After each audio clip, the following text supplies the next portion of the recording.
Hello dear commerce students, कैसे हैं आप। Welcome back to Magnet Brains. मैं आपकी अकाउंटेंसी एजुकेटर अंबिका सिंह स्वागत करती हूँ आपका मैग्नेट ब्रेन्स पर, जहां मिलता है आपको free and quality education. English medium courses आपको मिल जाएंगे केजी से लेके क्लास 12 तक। हिंदी मीडियम में भी कोर्सेज अवेलेबल हैं for class 6 to class 12। We provide courses for both CBSE and other state boards like Bihar, Rajasthan, UP, MP, Delhi. We provide full organized course plus practice question. E-notes या e-books के benefit के लिए link आपको description में मिल जाएगी, एक बार जाके जरूर चेक करना। So my dear 12th class students, आज हम स्टार्ट करेंगे हमारा चैप्टर नंबर 1 अकाउंटेंसी का। चैप्टर नंबर 1 में जितने भी टॉपिक्स हमें कवर करने हैं, जो भी हमारे कॉन्सेप्ट हैं, उसका ऑलरेडी एक ओवरव्यू मैं ले चुकी हूँ हमारी प्रीवियस क्लास में। तो आई होप वहाँ से आपको आइडिया लग ही गया होगा कि चैप्टर 1 में हमें क्या पढ़ना है, कौन कौन से टॉपिक्स हैं और कौन कौन से कॉन्सेप्ट हैं जो पूरे चैप्टर 1 में आपके कवर होंगे। ठीक है, ओके। तो यहाँ से हमारा आज चैप्टर 1 स्टार्ट हो जाएगा। टॉपिक्स हम यहाँ से आज शुरू कर देंगे। तो जैसा कि आपको पता है कि हमारा चैप्टर नंबर 1 है accounting for partnership basic concept. Basically ये जो चैप्टर है पूरा आपका पार्टनरशिप पे बेस्ड है। जितने भी पार्टनरशिप फर्म होती हैं उन पर हम ये पूरा चैप्टर देखेंगे कि वो फर्म कैसे अपना अकाउंट बनाती हैं, कैसे चीज़ें रिकॉर्ड करती हैं, पार्टनर्स कौन होते हैं, सारी चीज़ें हम इस पूरे चैप्टर में देखेंगे, वो भी बेसिक कॉन्सेप्ट। ठीक है, आगे और भी सारे चैप्टर्स हैं जो आपके पार्टनरशिप से रिलेटेड है, जैसे कि एडमिशन, रिटायरमेंट, बहुत सारे। ठीक है, डिसोल्यूशन, हर चीज़ देखेंगे। बट इस चैप्टर में बेसिकली हमें क्या देखना है, कुछ बेसिक कॉन्सेप्ट देखने हैं पार्टनरशिप से रिलेटेड। ठीक है, क्लियर हुई ये चीज़। चलिए, तो हमारा जो टॉपिक रहेंगे आज इस क्लास के वो है meaning and definition of partnership. Then we will discuss the essential features और कैरेक्टरिस्टिक्स ऑफ पार्टनरशिप। चलिए, तो सबसे पहले हम देख लेते हैं जरा कि पार्टनरशिप क्या होती है, इसकी मीनिंग और इसके डेफिनेशन पे जरा हम लाइट देते हैं। राइट, तो चलो यहाँ पे क्या लिखा है, a partnership is a business relationship between among two or more persons to share profit and loss of the business carried on by all or any of them acting for all। कुछ समझ में आया इस definition से। देखो, partnership कोई बहुत नया कॉन्सेप्ट नहीं है, आपने सुना होगा, बहुत सारे बिजनेस देखे भी होंगे जो पार्टनरशिप बेसिस पर रन करते हैं। राइट, आपने सुना भी होगा कि ये जो है वो बिजनेस में पार्टनर्स हैं, इनकी एक पार्टनरशिप है। तो बेसिकली क्या है, पार्टनरशिप में जो दो या दो से ज़्यादा लोग आपस में आते हैं, एक एग्रीमेंट बनाते हैं और साथ में मिलके एक बिजनेस करते हैं, और जो बिजनेस वो करते हैं उसे ही हम क्या बोलते हैं, पार्टनरशिप बोलते हैं या पार्टनरशिप फर्म बोलते हैं। समझ में आया? ठीक है, तो यहाँ लिखा है a partnership is a business relation. ये क्या है, एक बिजनेस रिलेशन है, क्योंकि हम क्या कर रहे हैं पार्टनरशिप में, किसी ना किसी तरीके का कोई बिजनेस कर रहे हैं। ओके, बिटवीन अमंग टू या मोर पार्टनर्स, किसके बीच में है ये रिलेशन, बिजनेस का ये रिलेशन किन के बीच में है, दो या दो से ज्यादा पर्सन्स। ठीक है, to share profit and loss, वो लोग क्या कर रहे हैं, अपने बिजनेस का या तो प्रॉफिट या लॉस जो भी हो रहा है, या तो प्रॉफिट होगा या लॉस होगा, तो जो भी होगा उसको क्या करेंगे, आपस में शेयर करेंगे। Right, carried on by all और any of them acting for all. तो वो बिजनेस कौन करने वाला है, या तो वो सभी मिलके करेंगे या फिर उनमें से कोई एक, एनी ऑफ देम, कोई एक भी कर सकता है जो सबके बिहाफ में काम कर रहा होगा। जैसे मान लो 4 पार्टनर हैं, तो या तो चारों काम कर रहे होंगे, चारों इक्वली क्या कर रहे होंगे, कंट्रीब्यूट कर रहे होंगे, चारों का काम बराबर होगा। या फिर हो सकता है 4 में से सिर्फ एक ही होगा जो मेन होगा, जो सारे काम देखेगा, बाकी के 3 इतने एक्टिव नहीं होंगे, वो आराम से घर पे बैठ के चाय पियेंगे। ठीक है, उनको इतना मतलब नहीं होगा बिजनेस से, वो सिर्फ क्या करेंगे, कभी कभी आएंगे, देख दाख के चले जाएंगे, बाकी का सारा काम वो सिर्फ एक पार्टनर संभालता है। राइट, तो ऐसा होता है, ये डिपेंड करता है अलग अलग पार्टनरशिप में, जरूरी नहीं है हर पार्टनरशिप में ऐसा हो। राइट, तो बेसिकली पार्टनरशिप क्या हुई, दो या दो से ज्यादा लोग जब मिलकर साथ में क्या कर रहे हैं, प्रॉफिट और शेयर को अपने डिस्ट्रीब्यूट कर रहे हैं, कैपिटल ला रहे हैं साथ में, तो उसको हम क्या बोलते हैं, पार्टनरशिप। किस मोटिव से, बिजनेस के मोटिव से। क्लियर हुआ? एक छोटा सा एग्जाम्पल समझते हैं हम यहाँ पे।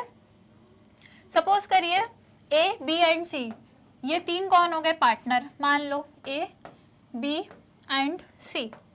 ठीक है, ये 3 अलग अलग पार्टनर हैं। इन्होंने, ये तीनों दोस्त थे, मान लो अपने स्कूल टाइम के दोस्त थे। ठीक है, इन्होंने सोचा कि यार चलो अब एक काम करते हैं, बिजनेस करते हैं। पहले तीनों अलग अलग बिजनेस कर रहे थे, मान लो इनको प्रॉफिट नहीं हुआ, इन्होंने सोचा चलो यार तीनों मिलके साथ में एक क्या करते हैं, नया काम शुरू करते हैं। इन्होंने कहा चलो ठीक है भाई, हम तीनों आ जाते हैं साथ, और क्या करते हैं, एक फर्म खोलते हैं।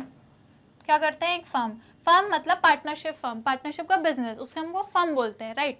इन्होंने डिसाइड किया, इन्होंने एक फर्म बनाई, उसको उन्होंने जो भी नाम दिया, ABC लिमिटेड वगैरह जो भी इन्होंने नाम दिया, और इन्होंने क्या डिसाइड किया कि हम क्या करेंगे भाई, इस फर्म में पैसा लगाएंगे, तीनों पैसा लगाएंगे, कितने कंट्रीब्यूशन करेंगे कितना नहीं, वो इन तीनों में क्या होगा डिसाइड होगा कि भाई तीनों पार्टनर एक जैसा कैपिटल लेकर आएंगे, अलग अलग कैपिटल लाएंगे, इनके ऊपर डिपेंड करता है। फिर जो प्रॉफिट होगा इसको ये लोग कैसे शेयर करेंगे, कैसे अपने आप में डिस्ट्रीब्यूट करेंगे, हर चीज़ इनके बीच में क्या हो जाएगी, डिसाइड हो जाएगी। तो जब ये तीनों मिलके एक फर्म चला रहे हैं तो ये क्या हो गई, पार्टनरशिप हो गई, तीनों की पार्टनरशिप हो गई, तीनों क्या बन गए, पार्टनर्स बन गए। समझ आया, सिंपल सी डेफिनेशन है, कुछ इसमें बहुत ज़्यादा दिमाग लगाने वाला है ही नहीं। चलो अब देखते हैं नेचर ऑफ पार्टनरशिप क्या है, पार्टनरशिप का नेचर कैसा होता है। So partnership from the legal point of view is not a separate legal entity from its partner, since firm debts are payable from personal asset of the partners if the firm is unable to repay its liability। समझ में आया, कुछ आया नहीं आया, मैं समझाती हूँ। देखो आपको पता ही होगी लाइबिलिटी कितने तरीके की होती है, दो तरीके की, एक लिमिटेड और एक अनलिमिटेड, राइट। तो यदि हम पार्टनरशिप की बात करें तो यहाँ कह रहा है partnership from the legal point of view, यदि हम लीगल पॉइंट ऑफ व्यू से देखें तो ये क्या है, is not a separate legal entity, मतलब पार्टनरशिप फर्म की कोई सेपरेट लीगल एंटिटी नहीं होती है, ये और इनके पार्टनर एक ही होते हैं, राइट। आप ये नहीं कह सकते पार्टनर अलग है और पार्टनरशिप का जो बिजनेस है वो अलग है, अलग नहीं है, दोनों एक ही हैं।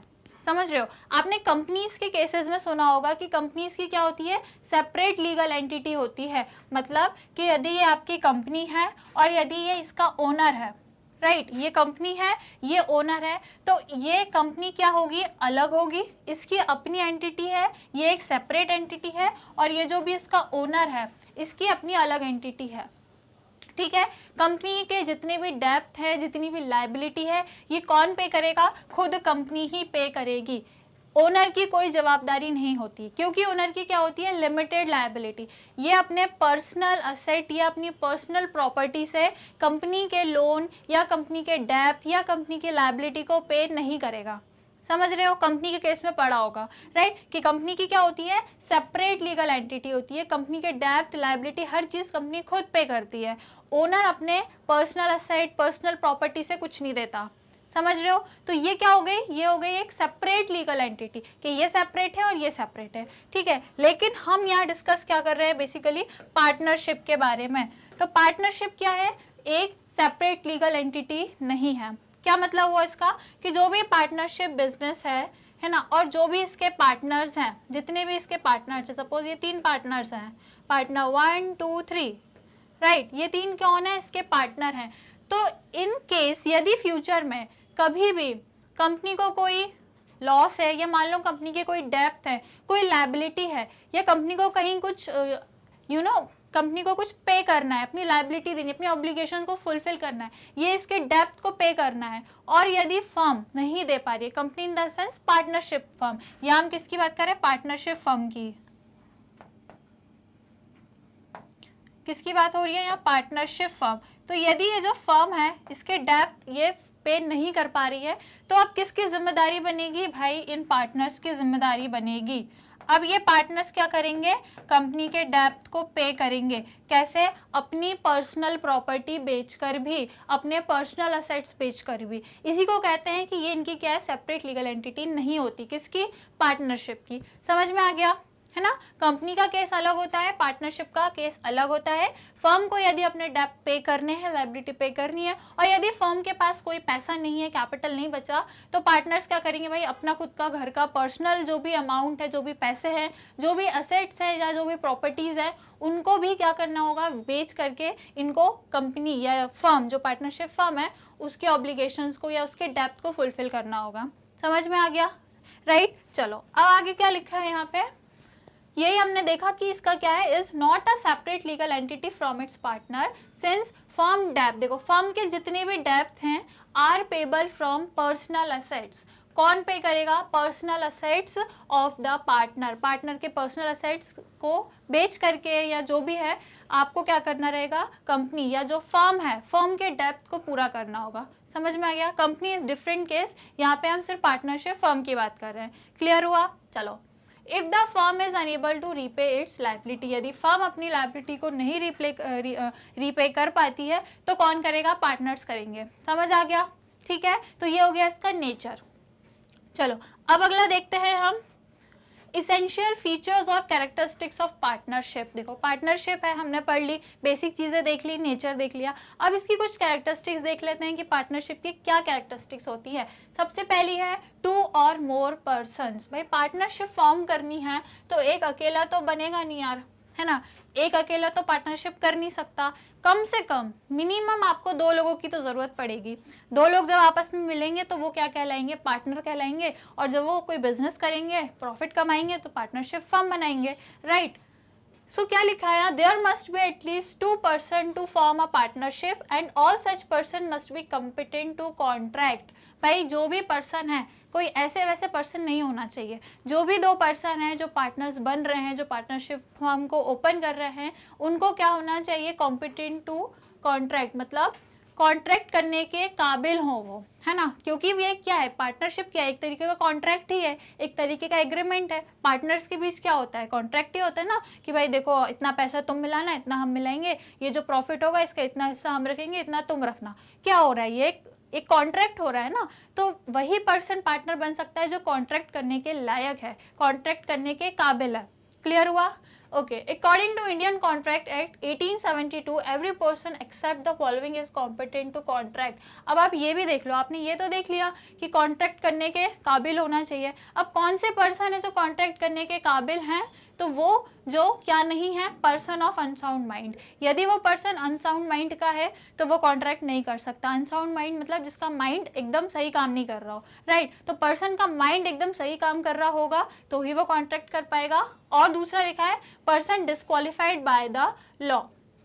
यदि लॉ के तहत कोर्ट ने किसी पर्सन को डिस्क्वालीफाई कर दिया कि अब आप किसी कॉन्ट्रैक्ट को नहीं कर सकते, तो वो पर्सन भी पार्टनर नहीं बन सकता, राइट। समझ में आ गया? तो हमने इंडियन कॉन्ट्रैक्ट 1872 के हिसाब से देख लिया कि ये लोग जो है वो पार्टनर नहीं बन सकते। क्यों? क्योंकि ये कॉन्ट्रैक्ट नहीं कर सकते, और जो कॉन्ट्रैक्ट नहीं कर सकते वो पार्टनर नहीं बन सकते, राइट। तो पार्टनर बनने के लिए आप क्या होने चाहिए? एलिजिबल होने चाहिए कॉन्ट्रैक्ट करने के। जब कॉन्ट्रैक्ट करोगे तो क्या कर सकते हो? आप पार्टनरशिप का कॉन्ट्रैक्ट भी साइन कर सकते हो।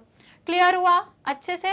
ठीक है, 2 लोग होते हैं, एक अनसाउंड माइंड। यदि आप अनसाउंड माइंड के हो, आपका माइंड बिल्कुल सही नहीं है, एक्टिव नहीं है, या सही से काम नहीं कर पाता, तो आप क्या नहीं कर सकते? कॉन्ट्रैक्ट नहीं कर सकते। और या फिर आपको डिस्क्वालीफाई किया है लॉ के थ्रू, कोर्ट के थ्रू, तो आप क्या हो? कॉन्ट्रैक्ट करने के काबिल नहीं हो। समझ में आया? क्लियर हुआ? तो ये हमारी क्या थी? पहली कैरेक्टरिस्टिक्स थी किसकी? पार्टनरशिप की। दूसरी हम देखते हैं। अच्छा, दूसरी देखने से पहले आपने ये तो देख लिया कि हमको मिनिमम कितने लोग चाहिए? 2 लोग चाहिए, ठीक है। पार्टनरशिप में आने के लिए या पार्टनर बनने के लिए 2 लोग चाहिए। अब ये बताओ कि मैक्सिमम कितने चाहिए? ज़्यादा से ज़्यादा कितने हो सकते हैं? तो ज़्यादा से ज़्यादा 50, ठीक है। 50 पार्टनर और मिनिमम 2 पार्टनर, ये हमारी लिमिट होती है, राइट। Minimum 2, maximum 50। समझ में आया? चलो, दूसरी चीज़ कि जो माइनर होते हैं, क्या वो पार्टनर बन सकते हैं? क्या वो पार्टनरशिप में आ सकते हैं? तो जी हाँ, बिल्कुल आ सकते हैं। जो भी माइनर है, माइनर का क्या मतलब हुआ? कि जो 18 साल से नीचे है ना। यदि कोई पर्सन है जो 18 से नीचे है और उसे भी पार्टनर बनना है, किसी पार्टनरशिप फर्म में आना है, तो वो बिल्कुल आ सकता है। लेकिन वो क्या करेगा? सिर्फ और सिर्फ प्रॉफिट में अपनी हिस्सेदारी लेगा, मतलब वो सिर्फ प्रॉफिट शेयर करेगा, लॉस शेयर नहीं करेगा, है ना। यदि फर्म में प्रॉफिट होगा तो आपको माइनर पार्टनर को भी देना पड़ेगा, लेकिन यदि लॉस होता है तो माइनर पार्टनर को लॉस शेयर नहीं करना होता। समझ में आ गया? तो ये एक बेनिफिट भी है माइनर के लिए कि उसको प्रॉफिट मिलता है, लॉस उसको शेयर नहीं करना पड़ता, तो ये एक बेनिफिट है, ठीक है। और जो माइनर पार्टनर है वो आपके मैनेजमेंट में भी आ सकता है, मैनेजमेंट में भी देख सकता है, ठीक है। क्लियर हुआ? चलो, मिनिमम 2 और मैक्सिमम 50 याद रखना इसको, ठीक है। चलो अब देखते हैं हमारा नेक्स्ट कैरेक्टरिस्टिक्स, एग्रीमेंट। तो पार्टनरशिप क्या है? अभी मैंने बताया कि हम क्या कर रहे हैं, एक तरीके से कॉन्ट्रैक्ट कर रहे हैं, है ना। अगर 4 पार्टनर हैं तो चारों मिलके कॉन्ट्रैक्ट कर रहे हैं, ठीक है, डिसाइड कर रहे हैं, एक एग्रीमेंट ला रहे हैं। तो बेसिकली पार्टनरशिप क्या हो गया? एक तरीके का एग्रीमेंट हो गया। Partnership comes into existence by an agreement, either written or oral. ये एग्रीमेंट कैसा भी हो सकता है, रिटन भी हो सकता है, ओरल भी हो सकता है। रिटन का क्या मतलब हो गया?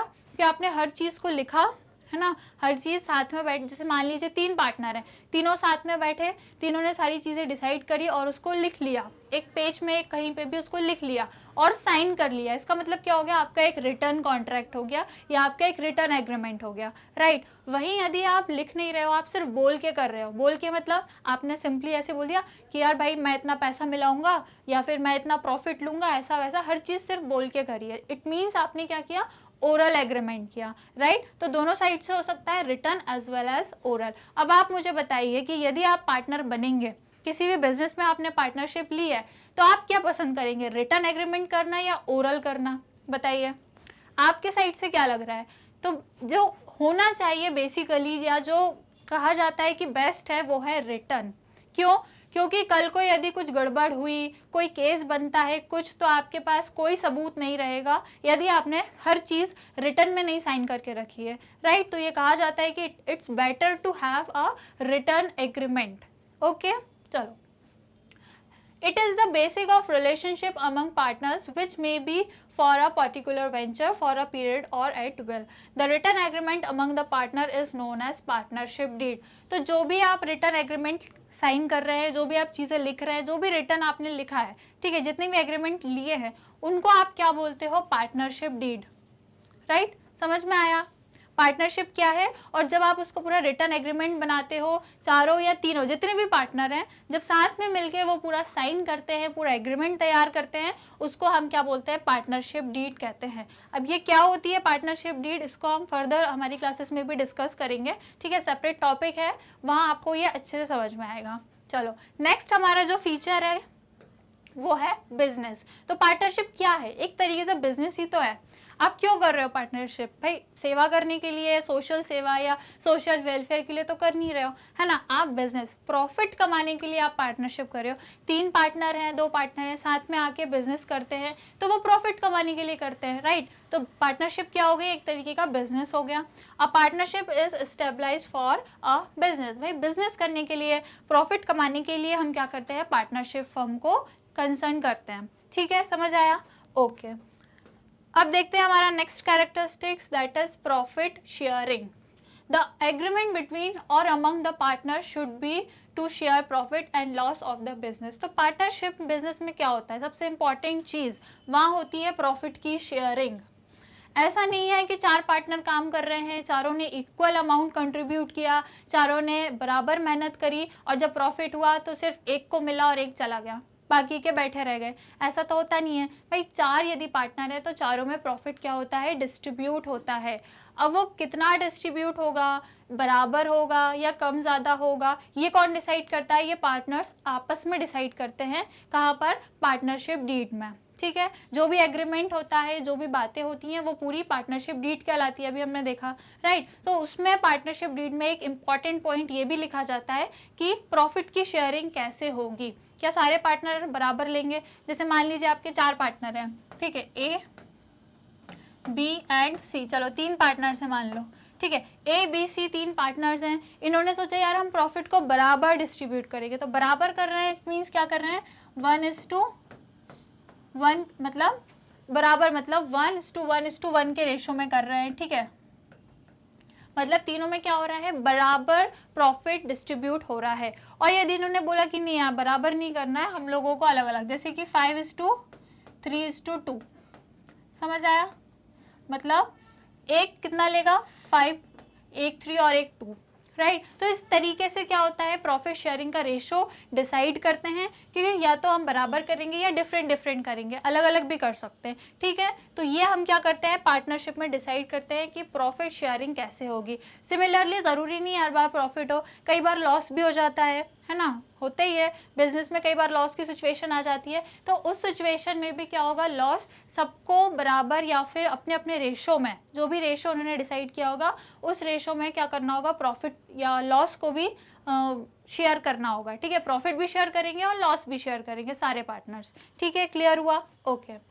फिफ्थ हमारी जो कैरेक्टरिस्टिक्स है वो है business can be carried on by all और any of the partner acting for all.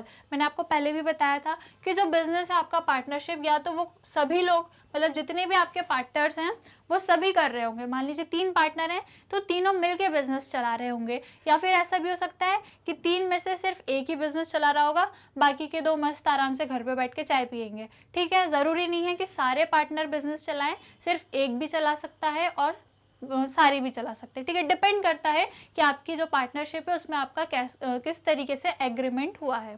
Clear हुआ? चलो, यहाँ लिखा है business of the partnership can be carried on by all the partner और by any of them acting for all. मतलब एक कोई भी चला सकता है जो उन सभी के क्या कर रहा है, सभी के काम कर रहा है ना। जो सारे पार्टनर्स के जितने भी काम थे वो सारा मिलके एक ही पार्टनर करे या फिर चारों अलग अलग करे, ये डिपेंड करता है टोटली आपके एग्रीमेंट पर। समझ में आया? ये हो गए हमारे फीचर्स। चलो, so this is all our features. Total हमने कितने 5 फीचर्स डिस्कस किए। पार्टनरशिप का डेफिनेशन देखी, मीनिंग क्या होता है पार्टनरशिप का और इसके कैरेक्टरिस्टिक्स क्या होते हैं, ये सारे हमने डिस्कस किए। ठीक है, तो आज की क्लास के लिए इतना ही। नेक्स्ट क्लासेस में हम लोग कुछ और नए टॉपिक्स को डिस्कस करेंगे। ओके, तो नेक्स्ट क्लास में आपको जुड़ना है यहीं मैग्नेट ब्रेन्स पर, जहाँ मिलता है आपको free and quality education. We provide English medium course for class KG to class 12। Hindi medium courses भी आपको मिल जाएंगे क्लास 6 से लेके क्लास 12 तक। We provide courses for both CBSE and other state boards like Bihar, Rajasthan, UP, MP, Delhi. We provide complete organized course plus practice question. E-books या e-notes का benefit लेना है तो लिंक आपको डिस्क्रिप्शन में मिल जाएगी। आपको वैदिक मैथ्स या स्पोकन इंग्लिश के कोर्सेज भी मिल जाएंगे। एग्जाम टाइम में क्रैश कोर्स भी आता है। इसके साथ साथ आप हमें अदर सोशल मीडिया पर भी फॉलो कर सकते हैं। हमारे कोर्सेज देखने के लिए आप हमारे यूट्यूब चैनल को विजिट कर सकते हैं, मोबाइल एप्लीकेशन डाउनलोड कर सकते हैं और एक बार हमारी वेबसाइट को भी जाकर ज़रूर चेक करें। वीडियो अच्छा लगा हो तो लाइक, शेयर और सब्सक्राइब ज़रूर करें। जल्दी मिलेंगे नेक्स्ट क्लासेस में, तब तक के लिए take care and keep learning.